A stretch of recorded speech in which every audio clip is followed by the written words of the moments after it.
Kaya pala ganito ang naging resulta ng kapalaran ko. Kasi alam ng Diyos na kaya ko. Sa edad kong to, napagod na akong magmadali. Kaya lahat ng ginagawa ko ngayon, ini-enjoy ko na lang. Siguro sa dami na rin ng aking pinagdaanan, napagtanto ko na ang buhay ay mas malawak at mas mahiwaga pa sa mga problemang dumarating sa buhay natin. Tumatanda na tayo, baka sa kakahabol natin sa masagana at maayos na buhay, ay hindi na natin na-enjoy ang buhay. Baka nabubuhay na lang tayo dahil nape-pressure tayo sa sasabihin ng ibang tao. Marami na rin akong mga naging maling desisyon sa buhay, pero lahat yun nagsilbing aral sa akin at natuto ako sa mga pagkakamali ko. May mga taong sobra nating mamahalin at bibigyan ng halaga, pero ibabalik lang sa atin ay kabiguan at matinding trauma.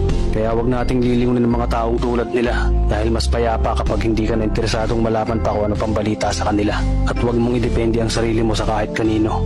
Tandaan mo, kahit sarili mong anino, iiwan ka din nito kapag madilim na ang paligid mo. Kailangan natin matutunan na huwag ikumpara ang sarili natin